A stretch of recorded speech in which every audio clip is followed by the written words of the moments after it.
ability to break down the Knicks defense and everything they've thrown at him through 3 games? Well, Trae has been doing that all season long. His ability to create offense, not only for himself, but for his teammates. He's pretty much first option on a lot of our sets. I thought he did a nice job tonight. Not only creating opportunities and forcing their defense to collapse, but he kicked the ball out tonight. And we made some shots. He's been doing that all series long. We haven't made shots tonight. We was able to make some shots. I wanted to ask you also about his playmaking. When he has the ability to make those passes with either hand, in what ways would you say it makes everybody's life easier who's on the court with him at the same time? Well, I think when you have shooters on the floor as we do, Trae is able to, do things with both hands. He's able to pass with both hands. He doesn't really have a weakness. You can force him left. He can go left.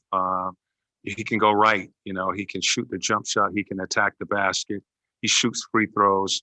So he really doesn't have a weakness. And, he just takes what the defense gives him. And he's doing a good job of finding the open man when the defense collapses in the paint. And when they don't, he is attacking and, finishing at the rim. Sarah Spencer. Hey, Nate, just how key was that second quarter? And is that when you started to see the guys kind of settle in and settle down a little bit? I thought we did. I love our energy coming out, but I thought we needed to, calm down just a little bit. We gave up 13 free throws in that first quarter. I thought we settled down in that second quarter, started to play basketball and, defend without foul and not allow those guys to get to the free throw line. We did a pretty decent job of forcing them to miss, but we still gave up some offensive rebounds in that first half. Second half, we did a better job of finishing the defensive end of the floor with rebounding. How good was it to see John rebound with his performance tonight? Well, he did. I thought he did a really nice job, on Randall and guarding him. He was in foul trouble our last game. He picked up 2 fouls early in the first quarter, but then he settled down and did just a solid job of just keeping the ball in front and being able to stay out on the floor. He's an important part of what we like to do on both ends of the floor. And I thought he responded with a solid game tonight.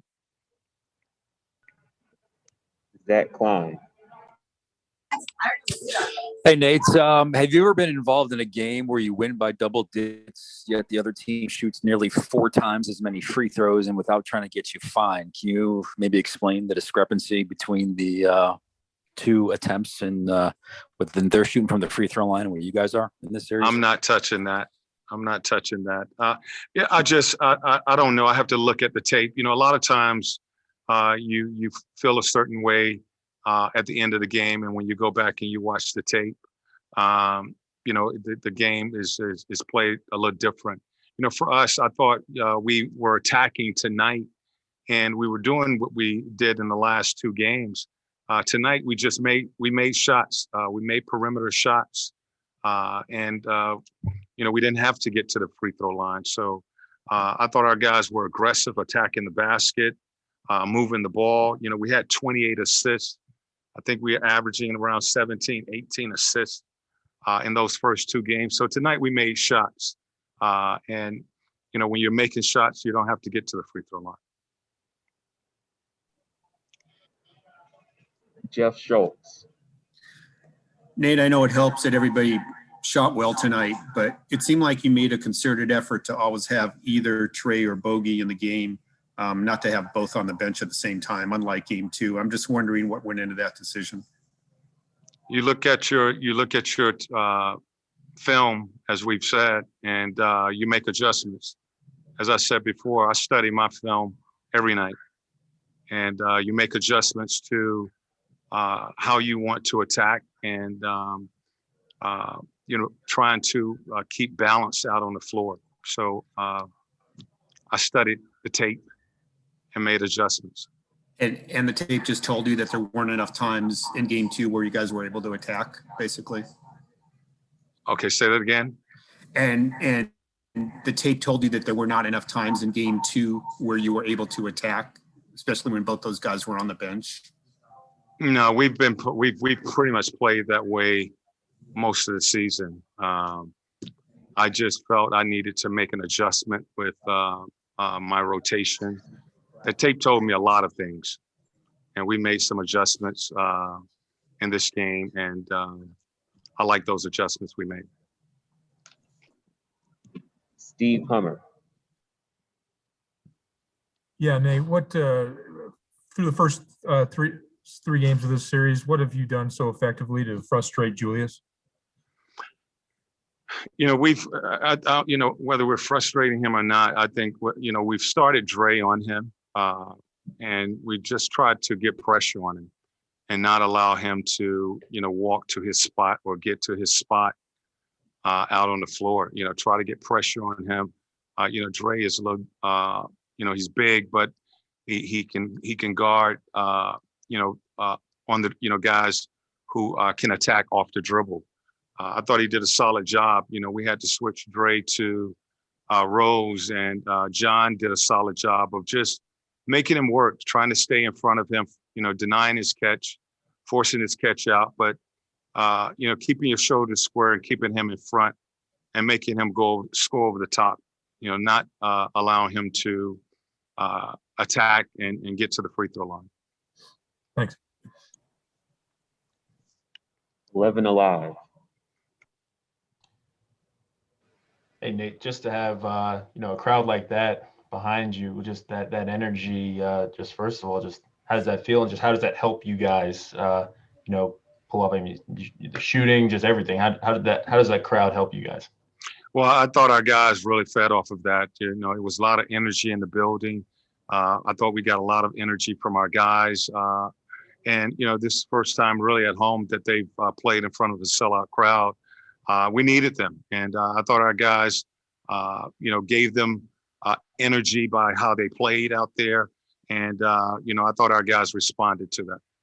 And, just kind of, you were asked about Trae earlier. Just humor me for a second here, because, he's been an elite scorer, but it seems like there's been almost a maturation of him as a facilitator and the playmaker. Just how have you, is that accurate? How have you seen him evolve in those facets of his game? The thing is, he can do both, and he has to do both. He has weapons out there alongside of him, and he has to take advantage of what the defense is doing. And when they are collapsing in the paint, as New York defense does, the perimeter is open. He has to find those guys and get the ball to the shooters. If they are staying on the perimeter, then he has the ability to attack, the big in the paint. So it's making reads and making sure that he takes care of the ball. He only had 2 turnovers tonight. That's a really good game for a point guard. 21, 14, and 2. Those are great numbers that we want to see, and we expect to see. He's good enough to put those numbers up. Brandon Harper. Hey, Coach, great win tonight. Thank you. You talk about the game inside the game. Every game is chippy and guys start talking to one another and going back and forth. But we know that, sometimes with a young team that can deter them and take away their confidence at times. But that doesn't seem that's not what that looks like with this Hawks team. Just talk about how your team kind of uses that as fuel to keep pushing instead of it using it to deter them. Well, as long as we are doing what we're supposed to do out there, I've played with guys who they talk and it motivates them and it gets them going. And, we have some guys that they like to talk, so, as long as you back it up, and I thought our guys tonight, they came out and played a solid game. starting on the defensive end of the floor. We had really good ball movement again tonight. And, I think the big thing was we made shots, and we have to continue to do that. It's only 2 games, and, it's 2 more to go here. Allison Mastrangelo. Hey, Coach, I was just curious if there are any challenges now getting ready for a 1:00 game on Sunday and how you kind of have to adjust to such kind of an early game for you guys, game 4. Yeah, well, we've played some early games. Tomorrow we will, or tonight we will look at tape, and tomorrow we'll have some cleanups. We'll go through our walkthrough tomorrow at practice and, watch some film and cover some things out on the floor and get ourselves ready, for that 1 o'clock start. Jamila Johnson. Hey, Coach, congrats on the win. Thank you. Kevin Huerter scored 10 points tonight, but he also showed a lot that doesn't show up on the stat sheet as far as on the defensive end. What have you liked from him this series and also tonight? I think Kevin has been solid for us all season long. His ability to, defend, shoot the ball, play make, and, putting him on the other side of Trae and Bogey. It gives you 3 guys that can handle the ball and shoot the ball. And he has been doing this for us, really all season. I think his defense from the start of the season to now has gotten better, staying in front of the ball and just becoming more of a defender. And offensively, he lost his rhythm in a couple games, the first couple games. But tonight, it was good to see the ball go in the basket for him. 3 more. First from Chris Kirshner. You mentioned before Trae limiting his turnovers for the series. That really hasn't been much of an issue for him. Why do you think he's been so in control in just controlling the offense and limiting those turnovers? Well, we talk about that pretty much every game. He's the guy who is controlling everything out there. And, he's showing growth in managing and running a team. He's showing trust in, giving the ball to Bogey and getting Bogey opportunities and, Dre opportunities and JC and Clint, getting those guys involved, so he's showing some growth in his play in managing and understanding what he needs to do out on the floor. He's keeping all of those guys involved while continuing to stay aggressive, and he's making good reads, and as we've talked a number of times, he has to cut down his turnovers. I think he's too good of a passer to have 5 and 6 turnovers a game. 2 is okay, but 5 and 6 is a big number for a guy who passes as well as he does. Last 2 from Raphael Haynes. Hey, Coach, Raphael Haynes with the 3-point conversion. Coach, tonight offensively in the fourth quarter, you went through a dry spell, but the defense stepped up. Can you talk about the difference between game 2 when you went through that dry spell and they end up winning the game versus tonight when your defense stepped up and still able to keep that lead? Again, I thought the third and fourth quarter, we went through a dry spell in our last game. We scored only 18 points in the third, only 17 in the fourth. And again, I thought we missed a lot of open shots in that game. Tonight, the difference was we made those shots. Your defense can only hold for so long. You have to continue to make shots, and we started to knock down some shots. We had some good execution down the stretch. John made a couple plays down the stretch. So you have to execute and make shots going down the stretch. And I thought that was a difference in tonight's game. Final question from Simone Sandri. Yes, Gallo has been struggling the first two games of the series, going 5 for 21. Tonight was just a matter of him letting the game come to him and finding the basket, or did you put him in some sets to get him more comfortable against the Knicks defense? Again, I thought he had open looks that he normally knocks down in New York.